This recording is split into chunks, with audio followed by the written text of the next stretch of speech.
গোপালগঞ্জ আমাদের বাড়ি হওয়া কি অন্যায়? গোপালগঞ্জের বাড়ি হওয়াতে কি সবাই কি আইনের রাজনীতির সাথে সম্পৃক্ত?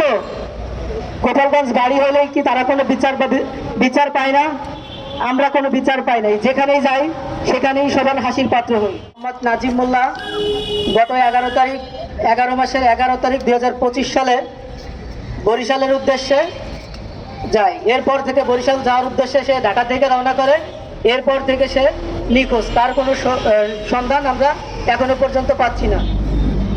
সে একজন মানব স্বেচ্ছাসেবী সংগঠনের সাথে যুক্ত এবং সে রহস্যজনকভাবে নিখোঁজ।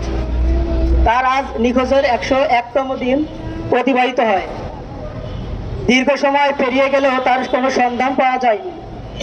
তার পরিবার ও শুভান্ধনারীর গভীর উদ্বেগ কারণ হয়ে দাঁড়িয়েছে। রমনা থানায় মামলা করলেও আজ 20/2/2026 তার কোনো সন্ধান ও খোঁজ মেলে নাই। তার মা, ভাই ও স্ত্রী আইন শৃঙ্খলা বাহিনীর দ্বারে দ্বারে ঘুরেও তার কোনো খোঁজ বা সন্ধান এখনো মিলাইতে পারে নাই। 30 তারিখে মামলাটা আবেদন দিয়ে ডিবিতে নেই এবং মামলাটা যায় হচ্ছে 21 তারিখ 12 মাস 2025। উল্লেখ হচ্ছে যে ডিবিতে 2 মাস অতিবাহিত হওয়ার পরেও ভিকটিমের কোনো সন্ধান বা অগ্রগতি হয় নাই।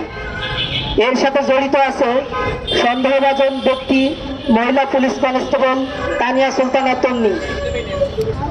এবং অন্তত পরিতাপের বিষয় এই যে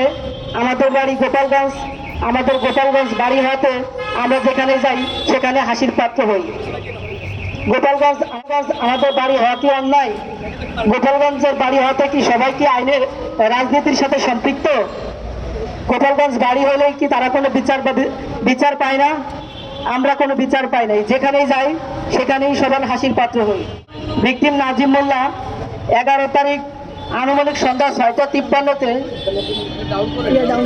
ঢাকা থেকে বরিশাল উদ্দেশ্যে যায়।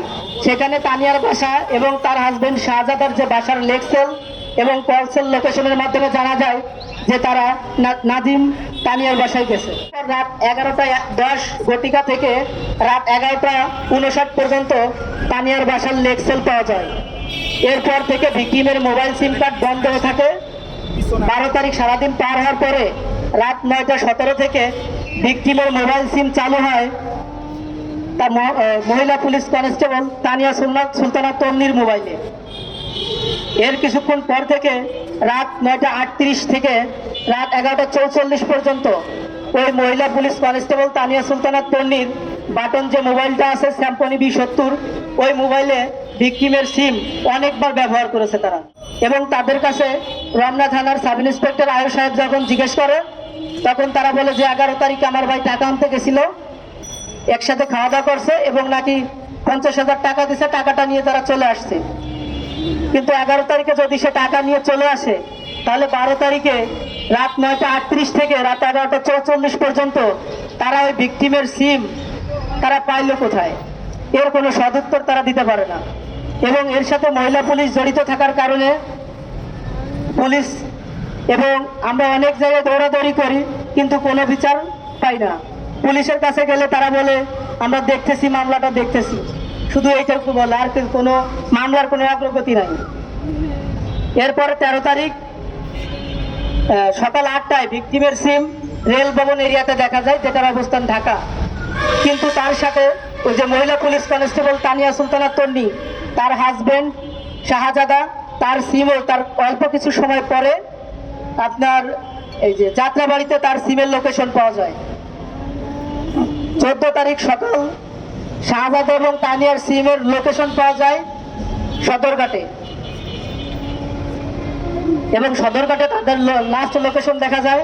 তানিয়াও 11 তারিখে রাত 8:20-এ ঢাকা যাত্রাবাড়ি থেকে বরিশালের উদ্দেশ্যে যায় এবং রাত 10:30-এ তানিয়ার লোকেশন মকসুদপুর এরিয়াতে যে বন্ধ হয়। এরপরে 3 দিন তানিয়ার ওই বাটন ফোনে তানিয়ার যে সিম কার্ড সেটা তারা ব্যবহার করে না। 3 দিন পরে অর্থাৎ 14 তারিখ তানিয়া তার ফোনে তার সিম ইউজ করে। অর্থাৎ 11 তারিখে সে তার সিম বন্ধ করে, সে তার সিম ব্যবহার না করে তার ফোনে আমার ভাইয়ের সিম তার বাটন ফোনে ব্যবহার করে 12 তারিখ 9:38 থেকে রাত 11:44 পর্যন্ত। এবং তার কাছে জিজ্ঞাসা করলে সে বলে যে সে চলে গেছে, আমরা জানি না কিছুই। এরপরে 3 দিন যে সে সিমটা অন করে না, এর 3 দিনের ভিতরে তো তার ফোনে নোটিফিকেশন বা কোনো না কোনো, তার যেহেতু সরকারি চাকরিজীবী লোক, তার তো দরকারি ফোন আসতেই পারে। অথচ সে 3 দিন কোনো সিম ব্যবহার করে না। আমার ভাইয়ের সিমটা অথচ 12 তারিখ ব্যবহার করে। এসব ঘটনা থেকে বোঝা যায় যে 11 তারিখ একজন মহিলা পুলিশ কনস্টেবলের সিম 3 দিন মোবাইলে চালু ব্যবহার না করে সে ভিকটিমের সিম কেন চালু করে। এটার কোনো সদুত্তর সেই মহিলা পুলিশ কনস্টেবল এবং তার হাজবেন্ড কেউই দিতে পারে নাই। আপনাদের কোনো প্রশ্ন থাকলে করতে পারেন। ওই মহিলা পুলিশ কনস্টেবল 5ই আগস্টের পরে পুলিশের উপর যখন যে হামলা হয়, অতর্কিত হামলা, তখন সে একটা ইসের ভিতর আটকা পড়ে। তার হাজবেন্ড আমার ভাইয়ের সাথে নিয়ে যায়, তাকে উদ্ধার করে। এবং তখন তানিয়া যে এইখান থেকে বদলি হওয়ার জন্য, বরিশাল যাওয়ার জন্য আমার ভাইয়ের কাছ থেকে 1 লক্ষ টাকা নেয়। এবং আমার বাবা অসুস্থ থাকার কারণে আমার ভাই যখন তাকে টাকার চাপ দেয়, এরপরে সে তার একটা কম্পিউটার ছিল, সেই কম্পিউটার বিক্রি করে 40,000 টাকা দেয়। এবং আর বাকি যে টাকা ছিল সেই টাকার জবাব দেওয়ার জন্য ওরা আমার ভাইকে বরিশাল নিয়ে যায় ফোন দিয়ে। অথচ যেদিন বরিশাল গেছে, ওর হাজবেন্ড, মহিলা পুলিশের হাজবেন্ড শাহজাদা, সে গেছে সকালে বরিশাল, আর আমার ভাই গেছে সন্ধ্যা 6:53 গাড়িতে, আর ওই মহিলা গেছে রাত 8:20 গাড়িতে। ওরা সবাই কিন্তু ঢাকা ছিল। টাকা দিলে ঢাকা থেকে টাকাটা দিতে পারতো, কিন্তু তারা ঢাকা থেকে টাকা না দিয়ে বরিশাল নিয়ে গেছে টাকা দেওয়ার জন্য। এবং যে বরিশাল গেছে তাদের বাসার যে লেকসেল, কল সেল এবং কল লোকেশন সবই একই, এবং সিডিআর অ্যানালাইসিস করে সবকিছুই পাওয়া গেছে। কিন্তু তাও মহিলা পুলিশের বিরুদ্ধে কোনো স্টেপ নিচ্ছে না। এবং সে 2 মাসের জন্য এখানে একটা বাসা নিছে। এই ঘটনা ঘটানোর পরে সে ওই বাসাটাও ছেড়ে দিয়েছে। আমার বাসা হচ্ছে গোপালগঞ্জ জেলা, গোপালগঞ্জ সদর। মহিলার বাসা হচ্ছে নারায়ণগঞ্জ।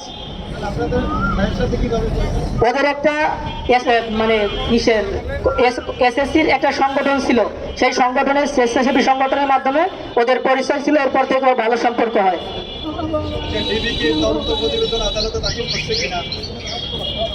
আমরা হচ্ছে ডিবিতে আবেদন দিই 30 তারিখে, মামলাটা যায় ডিসেম্বরের 21 তারিখে ডিবিতে, অর্থাৎ 2 মাসের বেশি সময় হয়ে গেছে। এখন পর্যন্ত তানিয়া সেই শাহজাদার একবার রিমান্ডে আনছে।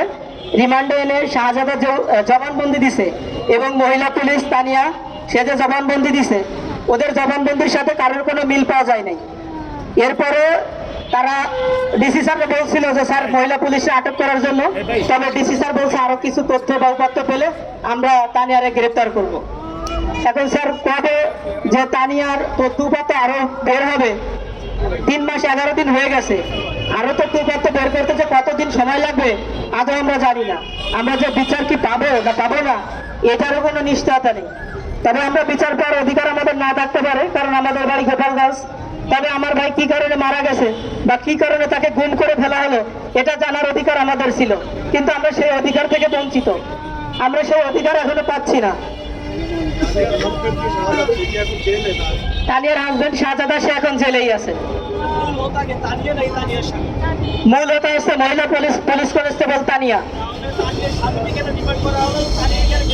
তানিয়া ও বাঁচার জন্য ওর হাজবেন্ডের কথা বলছে যে আমার হাজবেন্ড জানে, তারে আপনি জিজ্ঞাসাবাদ করেন। কিন্তু যে মোবাইলে বাটন, মানে ওদের একটা বাটন ফোন আছে মহিলা পুলিশের, ওই বাটন ফোনটা হচ্ছে মহিলা পুলিশ কনস্টেবল তানিয়ার। ওর ওই ফোনে আমার ভাইয়ের সিমটা 12 তারিখ রাত 9:38 থেকে রাত 11:44 পর্যন্ত অনেকবার তারা ওই সিমটা তাদের ফোনে ভরে ইউজ করে।